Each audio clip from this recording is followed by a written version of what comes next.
보통 교회를 가리켜서 그리스도의 몸이라고 하죠.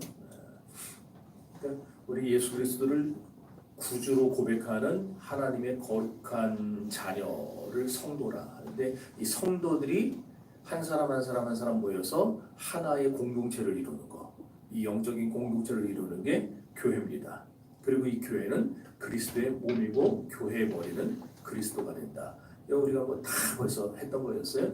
근데 이렇게 그리스도를 머리로 하고 그리스도의 몸이 되는 교회 안에서도 이 내적인 분열이 있고 분쟁이 있다는 거, 이게 참 심각한 문제가 아닐 수가 없는 겁니다. 좀 더 뭐 자세히 말하면은 교회의 분열이라는 말은 결국 성도들의 분열이란 말이에요. 성도들의 분쟁이고 성도들의 분열. 물론 이제 교회로 사람이 모인 것이잖아요. 그러니까 사람이 다 성격 다르고 환경 다르고 수준 다르고 문화 다르고 자란 곳이 다르기 때문에 각기 다른 사람들이 모인 곳에서는 서로 의견 대립이 일어날 수 있어요. 네, 그건 맞아요. 그런데 문제는 이 의견 대립이 일어났을 때 그거를 빨리 봉합하고 빨리 덮고 빨리 기도로 은혜로 그것을 이렇게 마무리 지으면은 더 성숙해질 수 있는데, 그러지 못하고 그 의견 대립이 길어지게 되면은요 서로 그걸로 인해서 파가 갈립니다. 교회 파가 생겨요. 파가. 그래가지고 이게 더 심해지면 결국 교회가 둘셋 쪼개지는 거예요. 그런 교회들 보지 않았습니까? 네. 우리 한국 교회가 참 안타깝지만은 사실 그런 역사예요. 그런 역사. 그래서 어떤 신학교 교수가 한국 교회사를 가리켜서 교회 분열사라고 불렀어요. 맞는 말이긴 한데 좀 비참한 말이죠. 얼마나 쪼개지게 잘하고 얼마나 분열을 잘하면은 한국 교회사는 교회 분열사다. 그리고 해방 후 한국 교회를 연구하면은 이 교회의 역사를, 왜 교회를 이렇게 교회 분열사라고 부르는지 금방 알 수 있다. 그런 얘기를 했어요. 우리 금천구에 350개 교회가 있습니다. 350개 중에 꽤 많은 숫자가, 제가 숫자 얘기하면 여러분들은 아마 낮아 빠질 거예요. 그래서 숫자는 정확히 얘기 안 할게요. 꽤 많은 교회가 지금 교인들끼리 알력과 편당의 낌새가 있어요. 교회에서 만나면 웃어요. 웃고 인사합니다. 아, 잘 있었어요. 그러는데 벌써 마음은 그 속에서 싹 돌아선 지 오래가 됐어요. 초대교회도, 그럼 우리만 그러냐니까 초대교회도 그랬다는 거예요. 초대교회도. 예수님이 설립하시고 사도들이 목양했던 초대교회도 그런 분열의 역사가 있었어요. 그래서 여기저기 분열의 상처를 안고 살아가는 모습을 우리가 사도행전이라든지 아니면은 나는 고린도서, 에베소서, 빌립보서, 골로새서 이런 걸 통해서 볼 수가 있어요. 그리고 그 중에 가장 대표적인 분열의 양상을 보인 교회가 고린도 교회입니다. 고린도 교회가 어떤 교회입니까? 고린도 교회 하면 생각나는 거 없어요? 고린도전서 12장 무슨 장이에요? 뭐가 사랑장이에요. 12장이 은사장이죠.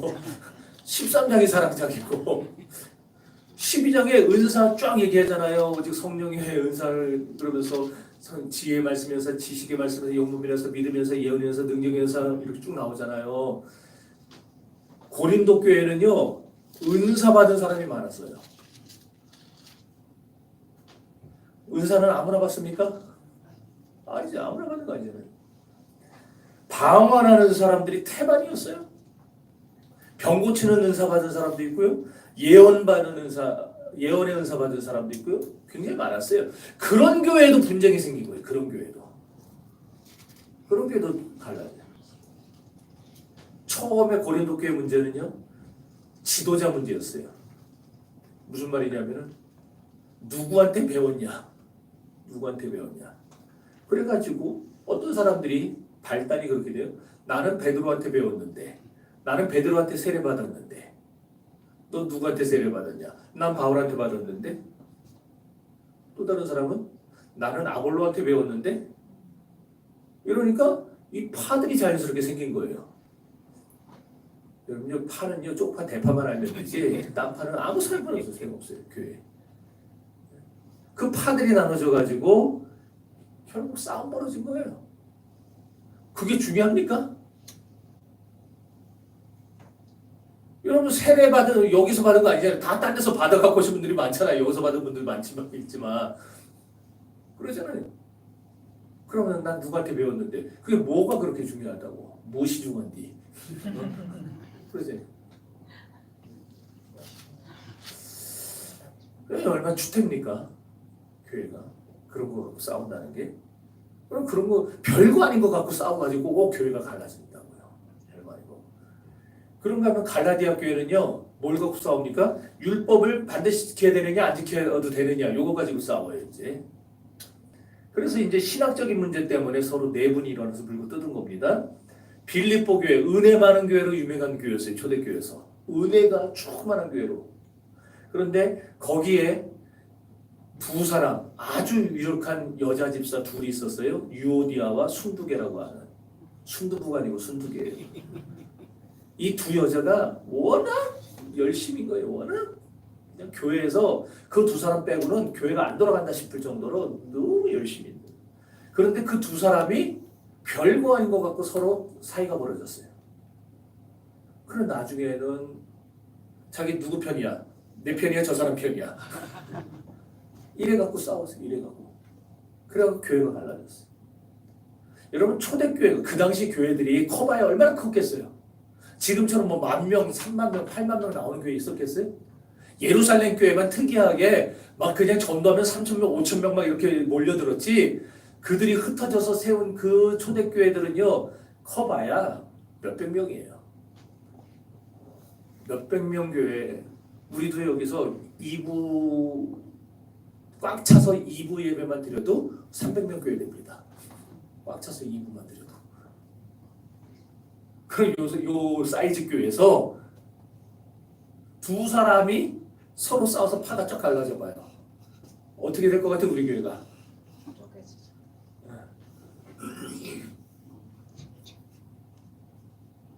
결국 뭐 다 답을 아니까 그렇게 돼요. 골로새 교회와 에베소 교회도 그랬어요. 그럼 로마 교회 상황은 어떠냐? 오늘 우리가 본문이 로마서인데 로마 교회 상황은 어떠냐? 로마 교회도 그랬어요. 근데 로마 교회는 빌립보 교회는 두 사람이 싸운 거고 로마 교회는 두 집단이 싸워요. 이제 두 집단 더 커졌죠 싸움이. 그래서 이 분쟁의 골이 점점 깊어가는데 로마서 14장 오늘 우리가 읽은 24장이 바로 이 문제에 대해서 이야기를 해주고 있는 겁니다. 그럼 여러분 로마 교회를 위시해서 초대교회들이 화목하지 못했던 이유가 뭘까요? 왜 화목하지 못했을까요? 왜 그토록 아름다웠던 초대교회들이 서로 반목하고 질시하고 분열하는 상처를 겪어야만 했던 걸까요?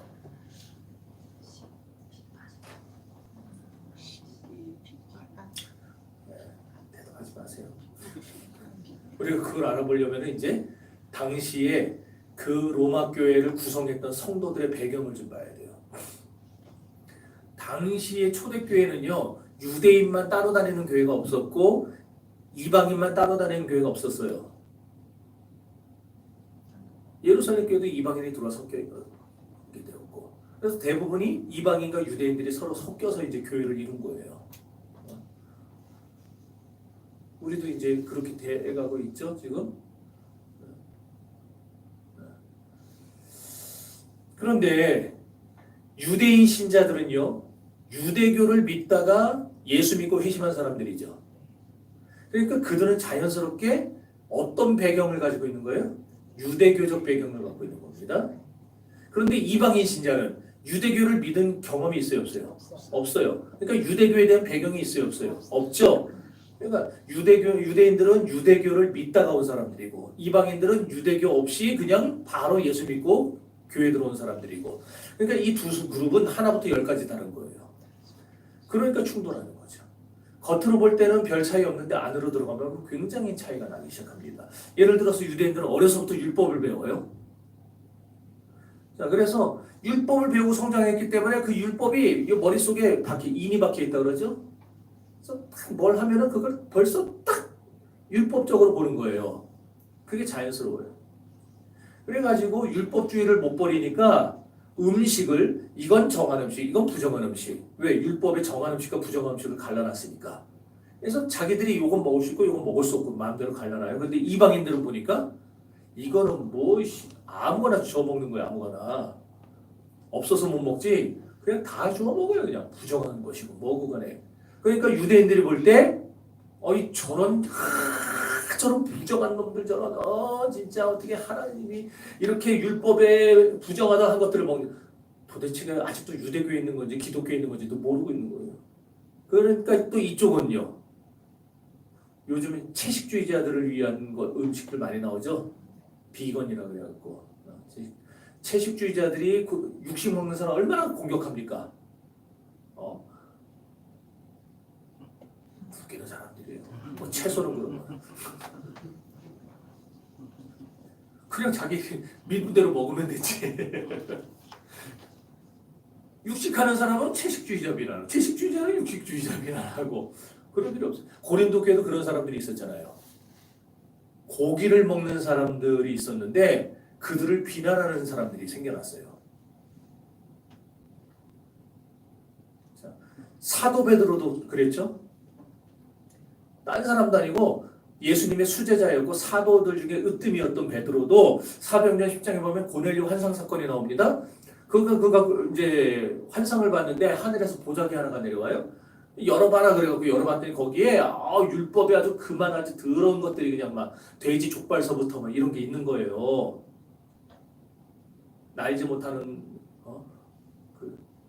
닭고기 이런 거 먹지 말라 그런 거 우리는 얼마나 잘 먹습니까? 근데 거기 다 율법에 부정한 거라 못 먹어요. 꼼장어 못 먹어요. 우리 먹는데 그러니까 그런 것들만 있는데 하늘에서 음성이 들린 거예요. 잡아먹으라 그랬어요. 그러니까 베드로가 뭐라 그랬어요? 못 먹습니다 그랬어요. 아니 안 먹겠습니다.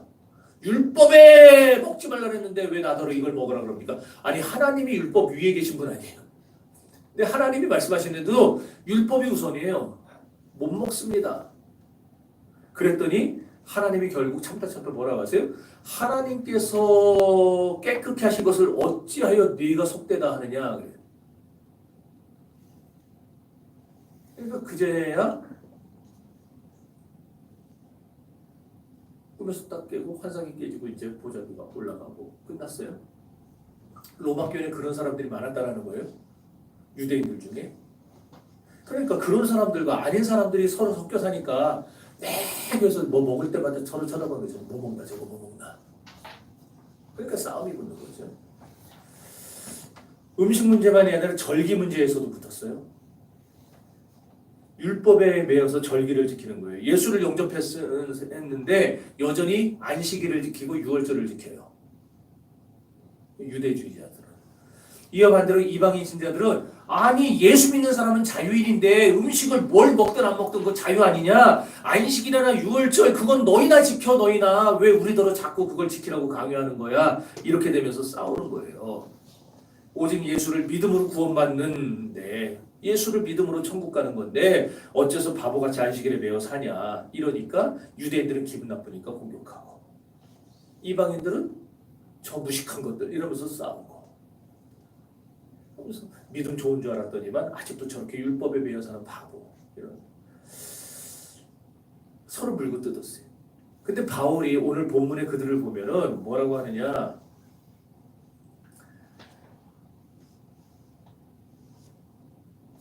그들을 가리켜서 한쪽은 맞고 한쪽은 틀리다 그러지 않았어요. 바울은 이쪽도 다 믿음이 있는데 한쪽은 그보다 조금 믿음이 약한 자, 다른 쪽은 그보다 조금 믿음이 좋은 자, 믿음이 강한 자 이렇게 표현했지 넌 잘못됐고 너는 맞아 그러질 않았다는 거예요. 이게 우리가 이제 배워야 될 모습입니다. 교회에 다양한 사람들이 들어오고 다양한 그런 학습 수준과 조건과 그런 환경을 가진 사람들이 들어왔을 때 심지어 우리랑 이제 이 근처에 보니까 막 동남아 사람들도 많이 들어와 살더라고요. 나중에 그 사람들 중에 혹시 우리 교회 올 수도 몰라요. 그럼 우리 교회도 다민족 교회가 되는 거지. 그래 됐을 때 그 사람들의 문화가 우리가 같을 수가 없잖아요. 그러니까 우리가 그 사람들 보면서 그렇지. 이러면 되겠냐고요. 이러면은. 그럼 그 사람들이 여기서 버틸 수가 있나? 나가는 거죠. 그렇게 되는 거예요, 교회가. 그러니까 바울이 옳은 자, 잘못된 자라고 하지 않은 이 말이 중요한 겁니다. 이게 무슨 말이냐? 그들이 피 터지게, 박 터지게, 우리 표현은 머리 터지게 싸웠던 문제가 진리냐 비진리냐의 문제가 아니었다라는 거예요. 바울이 만약 진리의 문제였다면요, 너는 옳고 너는 글러, 넌 잘못됐어라고 했을 겁니다. 근데 너는 믿음이 좀 약하고 너는 믿음이 조금 강해. 이렇게 말했다는 거는 지금 그들이 싸우는 문제가 진리와 비진리의 문제가 아니라는 거죠. 아시겠죠?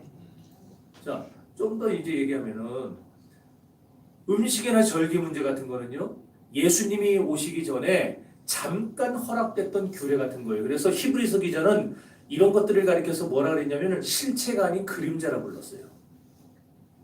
실체는 여기 있잖아요. 여기 있어요. 그림자는 요 뒤에 있고. 그림자를 봐봐야 어설픔해가지고 저게 황 선배인지 누군지 잘 모르지만은 실체로 보면 금방 알죠.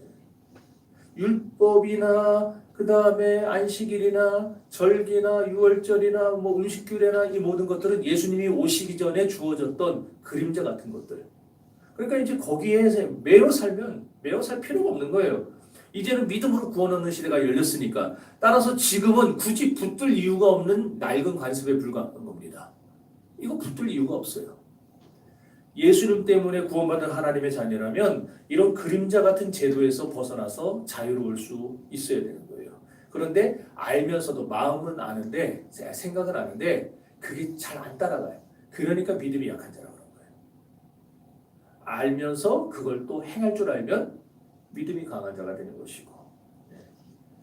유대인들은 과거의 습관을 못 버립니다. 무엇을 지키고 안 지키고가 믿음보다 앞서 버렸어요.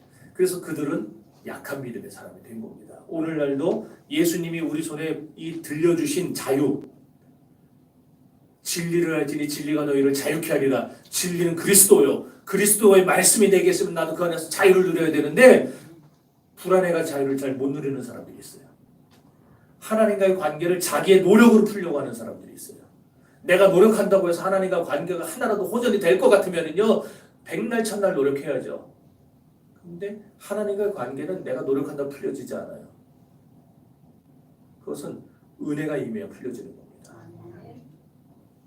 그래서 우리가 이런 부수적인, 진리가 아닌 부수적인 문제들, 부수적인 갈등들 가지고 교회가 분열하고 교인들이 서로 싸운다. 참 안타까운 것이고 참 비극인 것입니다. 차라리 죄냐 아니냐, 진리냐 비진리냐 갖고 싸우면은요, 차라리 그래서 나눠지면 한쪽은 의로운 집단이 될 수 있어요. 진리를 지킨 집단이 돼요. 그런데 그게 아니라 별거 아닌 것 같고 그냥 해도 되고 안 해도 되고 고기 먹어도 되고 안 먹어도 되고 그렇잖아요. 그런 거 가지고 싸우면은요, 둘 다 어리석은 사람이 돼버리고 마는 거예요. 그러므로 오늘 우리들은요, 진리냐 비진리냐의 문제가 아닌 그 외에 그냥 얼마든지 용납해 줄 수 있는 그런 문제들 가지고 싸우는 교회가 돼서는 안 됩니다. 서로의 견해를 진리로 착각하면 안 돼요. 진리로. 과거의 전통과 고집을 고집하면 안 돼요. 이런 회색 기대에 속한 걸 진리 마냥 들고 나오는 사람들 때문에 교회가 분열되고 힘들어지는 거예요. 예전에 주일 저녁 예배가 대세였고 그게 당연했던 시대가 있었습니다.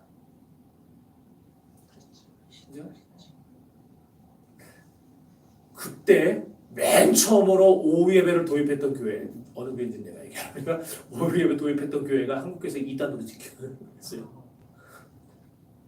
어디 주일 저녁 예배를 나주로 돌리냐고, 어디 하나님 앞에 드는 거룩한 예배를 인간들이 말이야 건방지게 그거를 낮 시간에 옮기냐고 이러고 막 한국교회가 벌떼같이 나와서 2단으로 막 그랬었어요. 그때 우리 있었으면 우리 다 이단 된 거예요. 근데 지금은 저녁 예배 드리는 교회가 10%가 안 돼요. 90%가 다 오후 예배예요. 왜? 뭐가요? 지금 저녁 예배 드리는 교회가 있어요? 네. 있어요. 나도 간혹 가다가 유혹을 받는다니까요. 아 자꾸 도망가는 사람들 차라리 저녁으로 돌릴까? 집에 가서 아예 안 온다. 집에 가서 아 집에 가서 안 온다고요? 또 이제는 새벽 예배 없는 교회도 태반이에요. 이제는 새벽 예배 드릴 교인이 없어서 없어지는 교회도 많고, 아니면은 여러 이유로 인해서 이제 새벽 예배가 점점 사라지는 시대가 되어버렸어요. 자, 그렇다면 이런 시대에 오후 예배 드리면 죄입니까? 새벽 예배 안 드리면 죄입니까? 또 옛날에는요 예배 시간에 여러분 그런 교회 있어봤어요? 저도 있어봤는데 예배 시간에 성도들이 막 박수 치면 찬양을 아까 여러분들 박수 치면 찬양했죠? 예. 그렇게 하면은요 목사님한테 불려서 혼났어요. 어디 예배를 그렇게 경박하게 드리냐고 막 혼났어요. 그리고 교회에서는요 피아노만 쳤지 신디 못 쳐요. 이 사탄의 악기라 그래갖고 드럼 어디서 드럼을 칩니까? 기타를 치고 당장 쫓겨나요. 그런 시대가 있었다니까요. 불과 3, 40년 전에.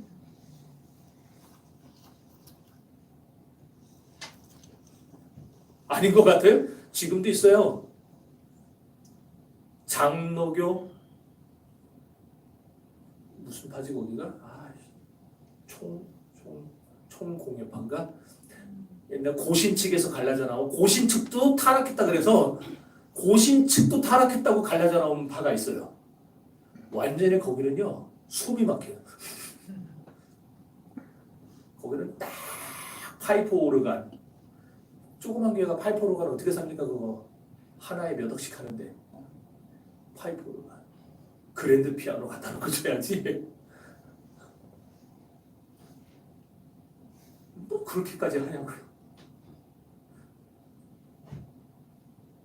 근데 이제는 우리도 드럼 있고 기타 있고 안 하는 교회가 없죠. 이제는 다 하잖아요. 그 당시의 기준으로 보면은 우리는 다 이단이에요. 이제 다 지옥 갈 놈들이 우리는 어디 하나 거룩한 하나님 앞에 예배를 하는데 저것들이 경박하게 박수를 치고 저것들이 어떻게 기타를 치고 저 사탄의 무기인 드럼을 치고 저럴 수 있느냐 이렇게 된 거예요. 근데 오늘날에는 안 치는 교회가 없어요. 죄다 치지. 그건 진리와 비진리의 문제가 아니잖아요. 지금도 아닌 것처럼 그때도 아니었잖아요. 그냥 자기들이 생각할 때 기분 나쁜 거지. 그죠? 그러니까 그거는 내 생각에는 안 맞을 수 있어요. 그런데 그럼 그 정도로 하고 넘어가야지. 그걸 가지고 교회가 싸우고 분열하는 일들이 너무 많았다는 거예요. 한국교회. 웃기지 않습니까? 악기를 뭘 사용하냐를 가지고 장로교가 몇 개가 갈라졌다니까요.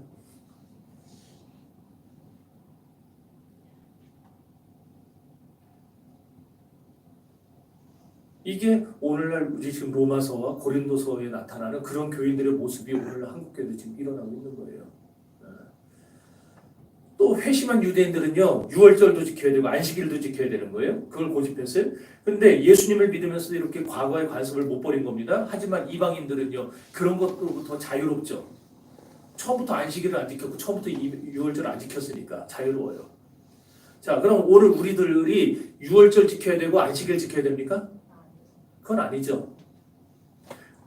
그러면 이제 또 그런 사람이 있어요. 6월절 안 지키고 안식일 안 지켜도 되는 것처럼 주일도 그럼 지켜도 되고 안 지켜도 되겠네. 그건 아니에요. 왜냐하면은 하나님이 원래 인간을 7일 주기로 쉬지 않으면 몸이 배견하지 못하게 만드셨어요. 사람들이 뭣도 모르고 7일 동안 죽어라고 일만 하다가 그러다 죽어요. 진짜 골로 가요. 자기 몸 완전 죽어가는 걸 모르고. 저 광주에 어느 목사님이요. 큰 교 목사님입니다.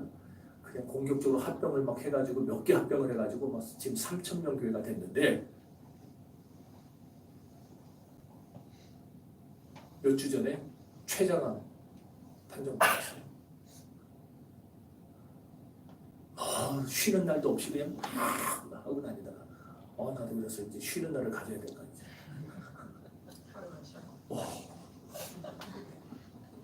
그 얘기를 딱 듣고 내가 하나님이 쉬라고 그랬는데 안 쉬는 것도 하나님이 우리에게 안식하라고 안식일을 주신 거였는데 근데 이게 예수님이 이 세상에 오셨다가 고난당하시고 죽으시고 부활하시고 승천하신 그걸 기념하면서 이 안식의 개념이 어디로 넘어갔냐면은 그 부활하신 그날 주일로 넘어갔어요. 그러니까 안식일은 폐해진 게 아니라 그 의미와 모든 것이 다 주일로 넘어간 거예요. 그러니까 우리들은요 이 주일을 기념하여 지켜야만 되는 겁니다. 그래서 하나님의 성호를 찬양하고 예배하는 것이 얼마나 의미가 있고 뜻깊습니까? 얼마나 아름답습니까? 그래서 우리는 이것을 율법적으로 지키는 게 아니라 주일을 감사해서 자발적으로 지켜야 되는 거예요. 주일은. 네. 그래서 볼테르라고 하는 16세기에 엄청난 사상가가 있었는데 그 사람이 태양왕 루이 14세 프랑스의 국왕이었죠. 루이 14세가 절대 권력을 휘두르던 군주였는데 그 사람한테 말 안 듣는 기독교를 말살하고 싶다면은 주일만 없애십시오 그랬어요. 주일만 폐지하면 주일만 예배 못 드리게 하면은 기독교는 자연히 없어집니다. 맞는 말이에요. 맞는 말이에요. 예배당에서 기타를 치느냐 마느냐 그런 거는요 못 치게 해도요 기독교는 살아남습니다. 안 치면 되니까. 드럼을 쳐야 되느냐 말아야 되느냐 안 쳐도 상관없어요. 기독교는 손뼉 치면서 찬양하면 되니까. 그런 거는 진리의 문제가 아니에요. 그런데 주의를 지키느냐 안 지키느냐는 이건 진리와 비진리의 문제예요. 그래서 주의를 손대면은요 반드시 그 나라의 기독교는 쇠퇴하고 무너집니다. 주의를 손대면. 그 얘가 김일성이죠. 김일성이가 어머니가 권사예요. 아니 전도사인가 그랬어요. 어머니가 김일성이가 주일학교 다녔어요. 김일성이도 몰랐습니까? 어디서 얘기한 것 같은데 주일학교 출신이에요. 찬송가도 알아요. 그런데 권력을 잡은 다음에 북한에서 제일 먼저 한 게 교회 말살 정책이었죠. 교회를 말살할 때 딱 하나만 했어요. 주일날 예배를 못 드리게 했어요. 딴 날 드려라. 근데 딴 날 일하는데 모일 수 있나요? 못 모이잖아요. 그러니까 교회가 저절로 무너졌어요. 그러니까 지하로 숨어든 거예요, 교회들이. 우리도 코로나를 빌미로 해서 전 정권에서 예배를 못 드리게 했어요. 나도 그때 예배를 끝까지 드렸어야 되는데 주일 예배를. 우리는 하긴 했죠. 여기 몇 명 나와서 하긴 했는데 코로나로 예배를 못 드리게 되면서 한국 교회가 지금 그때 문 닫은 교회가 어마어마하게 많아요. 만 교회가 넘어요. 문 닫은 교회가. 겉으로 볼 때는 뭐 사람들이 헌금을 안 해서 문 닫았는데 그렇게 되겠지만요. 아니 영성이 회복되지 않아요. 지금도. 한국 교회의 그 기도와 찬양과 말씀의 능력들이 아직까지 회복되지 않아요. 코로나가 끝난 지 몇 년이 지났는데도. 주의를 건들면은 무너지게 돼 있어요. 그나마 빨리 그게 끝나가지고 다행이었는데. 하지만 주일 성수를 또 너무 문자적으로만 이해하는 것도 문제를 일으키죠. 예를 들어서 저는 어렸을 때 주일날 차 타면 안 된다고 배웠어요. 주일날 차 타면 안 된다. 그래서 어지간한 거리를 걸어 다녔어요. 또 주일날에는 다른 책 읽지 말고 반드시 성경책만 읽어야 된다고 배웠어요. 여러분 그렇게 배운 분들이 있나요? 물론 나중에 제가 신학교 가서는 저 스스로 이제 커서 하나님 앞에 내가 공부는 해야 되겠는데 뒷받침해 줄 분은 없고 돈은 없고 하니까 내 장학금 받는 길밖에 없거든요. 나는. 그러니까 하나님 앞에 서원을 한 거예요. 내가 절대로 주일날은 내가 세상 공부 안 할 테니까. 세상 공부도 아니죠. 신학교 공부니까 세상 공부도 아닌데 어쨌든 내 주일날은 절대 공부 안 할 테니까 온전히 하나님 앞에만 바칠 테니까 나 장학금 좀 타게 해달라고. 근데 장학금을 딱 980명 중에 3명한테만 줘요. 전액 장학금을. 그건 뭐 불가능에 가까운 거죠 뭐. 그런데 하나님이 그 서울을 받으시더라고요. 들어주셨어요. 그래서 3년 내내 저는 제 돈 안 내고 공부했어요. 그렇게 다녔어요. 제가 어릴 때는 또 주일날 TV를 못 보게 했어요. TV 보지 말라고. 재밌는 게 만화 영화가 다 주일날이에요. 다 주일날이에요. 사람 미치는 거예요 그냥. 네. 딱 주일학교 가는 그 9시 그 시간에 8시서부터 그냥 만화 영화를 틀어주고 오후에 딱 갔다 오는 그 시간에 어떻게 편성을 그렇게 해놨나 몰라요. 근데 그걸 못 보게 하는 거예요 집에서 엄마가.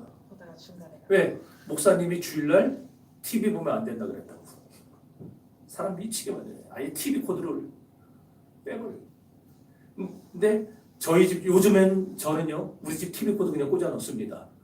전원을 안 눌러서 볼 시간이 없어서 못 봐요 그냥. 일주일 내내 제가 지금 TV를 언제 봤나 했더니 우리 지금 한 달 넘은 것 같아요 TV 본 지가.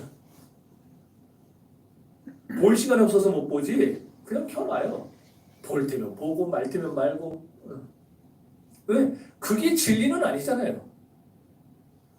그거 갖고 싸울 필요는 없잖아요. 그러니까 지금 TV 주일날 TV 보면 너 지옥 가. 이거는 옛날에는 통했을지 몰라도 지금은 안 통하는 것들이에요. 지금 직장 신방도 갑니다. 제가 사업장 신방도 갑니다. 그죠? 청년들 신방할 때 제가 학교로도 갔어요. 그러면 제가 걔네들 만날 때에 예배당이 있습니까? 거기에? 안 돼 있죠? 카페 앉아가지고 구석들이 앉아서 거기서 성경 펴놓고 거기서 예배하고 기도해주고 이러고 와요. 사업장 신방을 가도 예배당이 갖춰져 있는 사업장이 어디 있어요? 다 그냥 사무실 한 켠에서 그냥 예배 드리는 거지.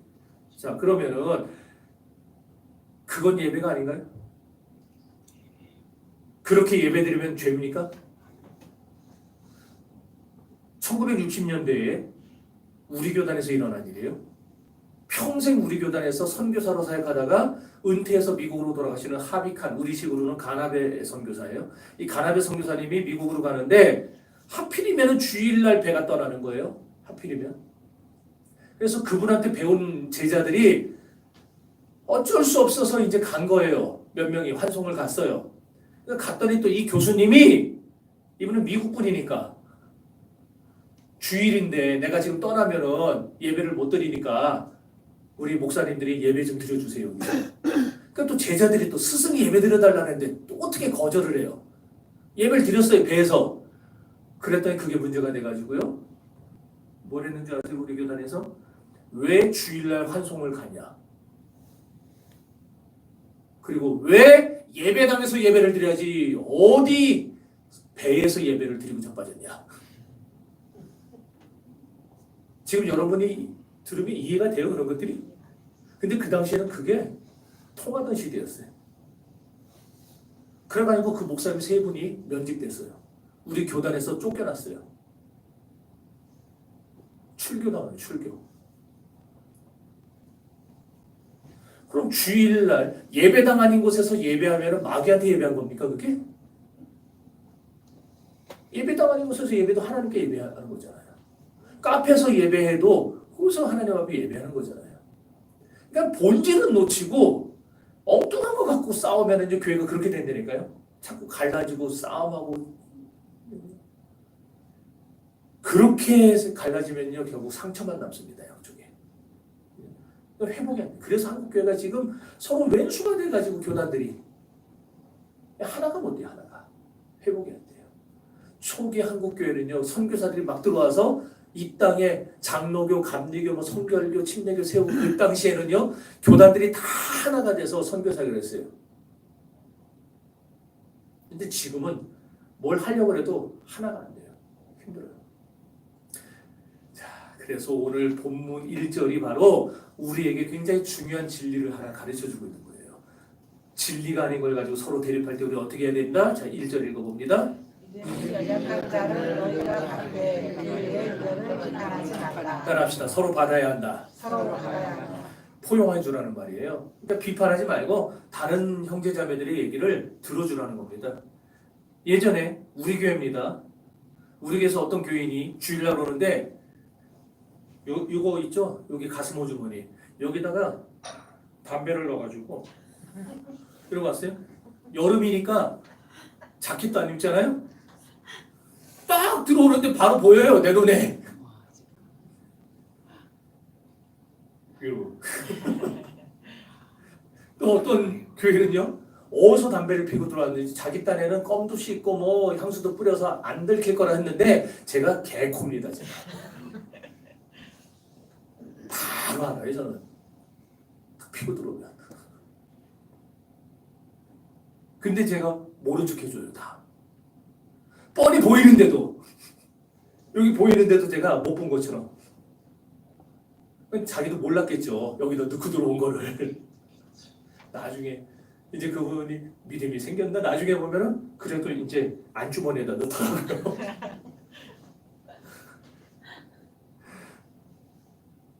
(60년대의) 잣대로 되면 그분들 우리 교회 다닐 수 있어요 지금? 난리 나는 거죠. 난리 나는 거죠.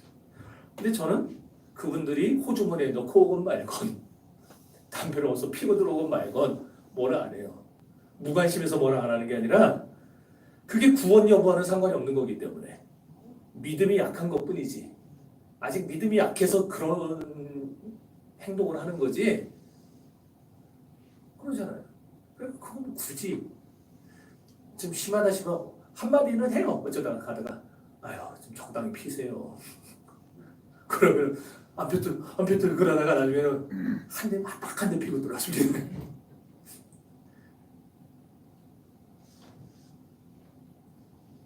그런 거를 포용해 줘야 돼 교회들이. 그 포용 못하고 그냥 교회를 들어오는데 어디서 담배를 피고 들어왔냐고 막 당신이 지금 저정신 있냐고 없냐고 막 이러면은 그 사람 나올 수가 있겠어요? 못 나오죠. 어떤 아내가 남편을 계속 교회 가자고 쪼르니까 남편이 하도 견디다 못해서 교회를 같이 나오기로 했어요. 근데 워낙 이 사람이 술을 좋아해가지고 주일날 아침에 교회 가자고 그러고서는 아침에 탁 아내 몰래 밥 먹으면서 술 한잔을 한 거예요. 아내가 열이 받아갖고 교회를 가자고 했으면은 옷 좀 깨끗하게 갈아입고 좀 제정신으로 가야지 지금 왜 또 술을 퍼마셔가지고 사람 창피하게 차라리 오지 말고 집에 자빠져 있으라고. 그 남편은 도대체 언제 구원받습니까? 언제 교회 나오고. 여러분 저는요 우리 교회 술 마셔도 상관없으니까 좀 데리고 오세요. 네? 담배 펴도 괜찮으니까 데려오세요. 왜? 은혜 받으면 하나님이 끊게 해주십니다. 내가 끊어라 마라 안 해도요 은혜 받으면 끊어져요. 그러니까 술 마셔도 좀 데리고 앉혀놓으세요. 좀 괜찮으니까 담배 펴도 좀 데려다 앉혀놓으세요. 제가 지금까지 술 마신다 담배 핀다고 내놓고 뭐라 한 적 한 번도 못 봤죠.